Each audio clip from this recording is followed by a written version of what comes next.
can clearly hear helicopters in the distance. It's 1:58 in the morning. They're attacking Fort Pula.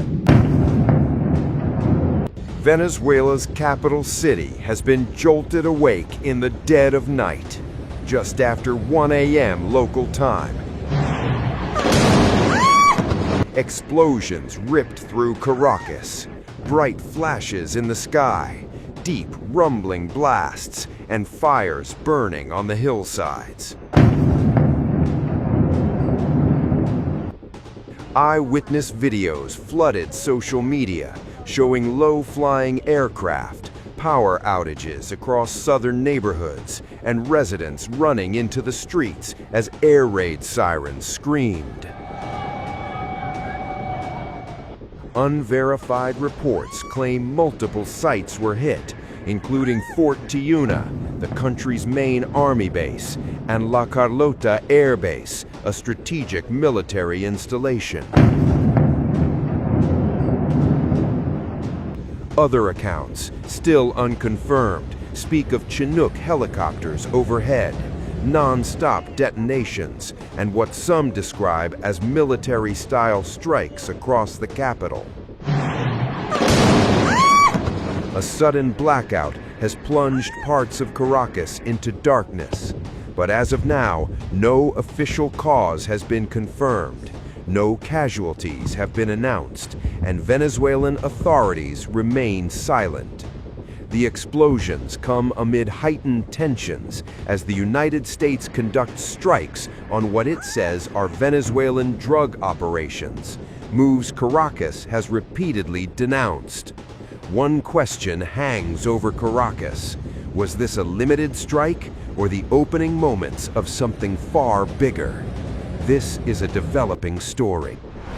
What I can absolutely assure you is that our comprehensive national defense system, which integrates the popular military and police forces, has consistently guaranteed and continues to uphold the territorial integrity of our nation, the peace and stability of the country, and the complete use and enjoyment of all our sovereign territories. And our people are living safely and peacefully. Did the United States secretly strike inside Venezuelan territory? Did CIA drones blast a port used by drug cartels? And did Washington just open a new covert front in its shadow war on narco-terrorism?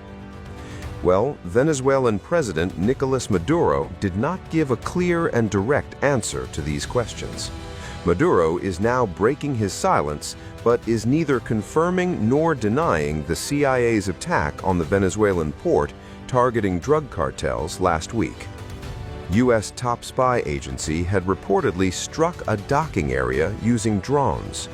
According to two people familiar with details of the operation, the targeted area was believed to have been used by Venezuelan drug cartels. It was the first known direct operation on Venezuelan soil since the boat strikes began in September last year. The drone attack significantly escalated the administration's pressure campaign on Maduro, who has been charged with narco-terrorism in the U.S. Mr. President, have you or anyone in your administration talked to Maduro in recent days? Well, I spoke to him. Recently? Pretty recent. Reasonably, but nothing much comes of it, yeah. Mr. President, can you explain the importance? You have to understand what he's done. They've sent billions of dollars of drugs in. But maybe just as bad, they've sent hundreds of thousands of people in from jails, from prisons, from mental institutions and insane asylums. The drug lords, the drug dealers were all sent into our country. But think of it, what he's done. Tren de Aragua, probably the worst gang. They cut off people's fingers. One man made a phone call to complain about them. He cut off their hand. They cut off his hand. Don't ever make a phone call again. We'll cut off your hand. After that, we'll kill you, they said. That was in Colorado. And now they sent in all of the bad ones. They sent in some bad people. And that to me was just terrible. And they send in drugs. Now, I will say this. 97% of the drugs coming in by sea stopped. We're trying to figure out who the other 3% are. And they have a hard time getting people to pilot those boats. But 97% of the drugs coming in by the ocean, by the sea, by water are gone. Every boat that we take out, we save 25,000 lives of Americans. Meanwhile, as Trump ramped up military pressure on Venezuela, Maduro is now offering dialogue and oil to Washington. He said he is ready to negotiate with Washington to fight drug trafficking and even open Venezuela's vast oil reserves to U.S. investors. In the 20th century, with the Workers' Bank, I've been seeing speculations about a second conversation. We have only had, Ramon, one single conversation. He called me on Friday, November 21st from the White House, and I was here in Miraflores Palace.